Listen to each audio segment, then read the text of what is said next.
Hello，大家歡迎。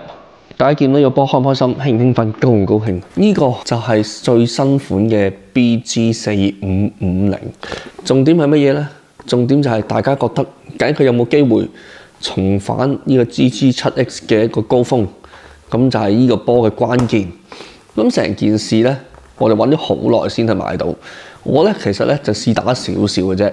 咁但係因為咁新咧，咁都同大家講咗先噶嘛，大家都好想知，我相信。咁我試打少少，因為而家就出面咧，我個框嗰度咧就好濕，所以拍唔到。我原本咧就試打嘅時候就太興奮，就真係直接試打又冇拍。咁啊之後咧一路幾日咧都叫做濕濕立立咁樣，就一路都拍唔到啦。咁所以冇辦法啦。咁 anyway 啦，咁個波翻到嚟究竟有咩感覺咧？同埋最緊要嘅地方係乜嘢咧？究竟佢同之前嘅4500同埋 GG7X係點比較？我諗相信大家最想知道一樣嘢。咁今次啦，主要介紹翻先啦。咁今次主要介紹翻啦，因為你見到我呢個係即係 BBL 咁樣依面嘅籃球嗰啲地方先買到啦。咁我已經冇辦法買到個普通嘅款啦，佢淨係得呢個款咁就算啦，由佢啦。即係啲花紋咧，如果正常你唔會講啲咩 Unbeatable 啊呢啲，即係呢個 League 啊嗰啲名咧就唔會有噶啦。咁就冇辦法啦。即係你見到正常嘅版本應該係唔會有呢啲嘢嘅。正常嘅部分應該係呢一邊。咁啊叫做下面又係有翻個金字嘅 competition 咁樣，咁就係正常嘅版本啦。如果係4050咧，應該咧就依度就變咗係黑字就唔係金字咁啦，應該係同上一款一樣嘅。咁其實今次咧 Molten 咧都幾舊啊，事實上呢一個皮面咧，其實我以為咧初頭咧個估咧呢個皮面咧係同4500係一樣嘅，咁但係花紋唔同。但我發覺唔係㗎，4500咧同4550咧係兩隻皮嚟㗎，完全唔係同一隻皮嚟㗎。我初頭咧以為佢嘅壓花令到個皮嘅質料唔同咗咧，但我摸埋啲皮咧完全唔同嘢嚟㗎。就算呢啲白色嘅位置咧都係唔同嘢嚟㗎。其實佢咧就唔想搞到好自己一個失敗嘅作品咁樣，因為特登整翻佢做4550咁樣，令到佢呢件事咧好似係一個簡單 upgrade。但我實際上摸埋個皮咧，點樣咧都唔係淨係純粹紋嘅唔同嚟嘅。你當我就算係舊咗啦，可能等喺度舊咗啦，好啦，係咁講啦，係可能佢舊咗。但係其實咧，我啲人咧拎個4500嚟打嘅時候咧，我都打過㗎。個皮面嘅質地咧，其實係唔係幾同㗎。咁所以呢一個咧 Molten 咧，其實就已經叫做改咗代啦，即係一個唔係好承認之前嘅錯誤嘅方法去改咗代，咁就新波嚟嘅，就唔係一個舊波嚟嘅。咁所以大家咧就可以咧將佢同4500咧。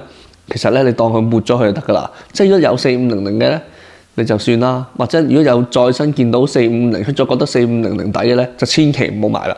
真係唔好買，兩件事嚟㗎，兩嚿嘢嚟㗎，唔好買啦。4550咧係好翻好多㗎，4500係爭好遠㗎。成件事就係最緊要而家唔好再入4500啦。4500呢個皮咧，呢個裂紋咧，其實一睇佢自己咁樣改咧，知佢梗係焦咗啦。如果唔係都唔會咁樣改。即係呢個皮呢個面咧，其實係一個叫做錯誤嘅選擇嚟㗎啦。咁我相信其實佢保留到嘅嘢就係個內膽嘅部分，可能內膽個海綿啊個部分啊填充物咧，其實個內膽感覺上咧係有啲似嘅。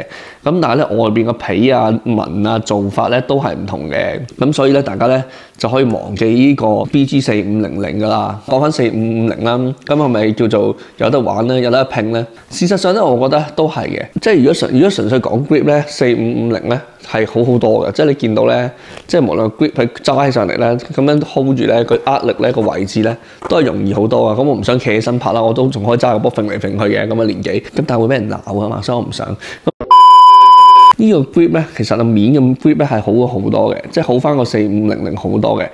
佢依個格仔嘅紋路咧，都係用翻其實 GG7X 個格仔紋路嚟嘅。個皮面嘅黏度咧，都係比之前嗰啲高翻少少嘅。再加上咧，其實咧一打翻呢個波咧，就會有翻獨特嘅感覺翻嚟啦。咁因為咧，我而家成日都係打可能 Championship 嗰啲即係室內波多啲咧。咁啲底嘅波咧，你就會知道咧，其實 Molten 咧個波一定係細啲啦。呢個其一啦，其二就係咧佢嗰個 panel 啊，射嘅時候咧 panel 咧。的確咧係會令到你出手嘅時候，感覺咧係幾好嘅，即係幾難好，因為你係容易掌握啲喺任何情況下抓住喺手嘅時候咧，因為個 panel 係密啲咧，你係好容易就掌握到一個叫做比較順暢啲嘅射波方法啦。咁呢一樣嘢咧，亦都有助提高你嘅命中率嘅。即係當然，我覺得尤其是喺 catch and shoot 啦，因為佢 catch and shoot 最大問題嘅係咧，啲人交得好 shit 啊，但係唔係個個交得咁好咧。咁如果交得唔好嘅情況下，呢啲咁嘅12個 panel 咧，就的確彌補咗你接得唔好之後射波個姿勢啊。即係其實咧，我有陣時覺得咧，如果個波係傳得好咧，邊隻波咧都唔係爭太遠嘅。咁但係咧，其實你都知大家隊友嘅參差不齊啦，呢個世界就梗係咁，所以咧有陣時個波咧就的確咧會影響到你個叫做個射球嘅命中率。咁而 Moulton 呢一點咧，的確咧係幾好嘅做得，尤其是佢呢個12個 panel 喺射波嘅時候咧，真係無論喺邊個角度接咧射嘅時候咧，都係比其他籃球咧做得好啲嘅。呢個係其一個優點。第二個優點咧，就係因為佢12個 panel 嘅關係咧，佢坑紋唔使咁深咧，的確咧喺正常嘅木板地啦，我喺屋企拍啦，我又唔想依家拍，因為老婆瞓緊覺啊。咁嘅情況底下咧，佢拍波咧，你會覺得嗰個叫做個可控程度咧，係比一般嘅籃球坑紋多咧，係真係高啲嘅。即係反覆喺屋企拍過一輪咧，都發覺真係嘅。即係喺個平滑嘅地面啦，縱然係咁嘅情況底下咧，佢嗰個叫做可控性咧都比較高嘅。喺控球同埋叫做射球，尤其是喺叫做 catch and shoot 嘅情況底下，佢都有即係良好啲嘅表現咧。呢個咧籃球咧係已經叫做非常之值得一拼嘅地方嚟啦。咁去到大家最關心嘅問題啦，呢個係初代嘅 GG7X， 唔係大家喺淘寶買嗰啲 GG7X 啊，呢個係初代 GG7X， 即係 Moulton 正版嘅 GG7X。究竟 GG7X 呢個 GG7X 對翻4550點比較咧？呢個 GG7X 係 display 嚟嘅，我有一個係打開嘅，咁所以咧我都知道 GG7X 係點樣嘅。GG7X 咧，如果純粹講整體嘅感覺嚟講咧，手感嚟講咧係好過4550嘅。呢個咧都係有啲幾得意嘅地方嚟嘅，即係4550咧都做到翻即係 GG7X 嘅90%㗎啦，即係佢爭咗少少嘅手感，可能喺皮面嗰個叫做質感方面咧，我就中意 GG7X 多少少嘅，即係佢新嘅皮面唔係唔好，即係佢都叫做好咗啦，比4500，但係佢同 GG7X 個手感咧，如果兩個波一齊打嘅時候咧，你就會覺得有少少差異。咁當然可能我 GG7X 開咗啦。咁但係我覺得佢開咗反而係應該跣咗添嘅，佢嗰個情況。但係我就覺得純粹講射波嘅手感啊，或者係打起上嚟嘅感覺咧，就好似 GG7X 仲係好少少。咁但係咧相距咧就比呢個 BG4500嘅時候咧已經好咗好多，一個大躍進。咁如果你話喺市面上嘅即係室內籃球嚟講，佢嘅競爭力不嬲都喺度嘅。即係佢如果做翻叫90%嘅 GG7X 咧，都叫做好具競爭力㗎啦。咁主要對手可能都係迪卡龍 BT98X 啦，跟住 Wilson 嘅 Evolution 啦 ，Nike 嘅 Champion啦，其實各有優勢嘅。我相信講到咁咧，都會好多人會追求翻 Moulton，佢係有幾得意嘅感覺。一嚟個波細啲會準啲啦，二嚟就係佢嗰個 panel 咁樣咧，就會令到你又再準啲啦，發波嘅準程度又高啲啦。咁呢幾樣嘢都係一個叫做打波嘅時候幾大優勢嚟嘅。咁所以我相信即係聽完呢幾點咧，呢個波咧個追求者咧都會多翻好多噶啦。實際上嚟講，但係我自己就覺得純粹如果我打開室內場，即係有陣時即係 Evolution 啊或者 Championship 嗰啲，我覺得都幾好打咯。即係當然我而家唔知有啲即係 Sporting 嗰啲咁，但係其實我覺得打開 Sporting 啲波就真係唔係嗰回事咯。即係我唔係好中意啦 at least。咁我自己就中意打開 Wilson 啊，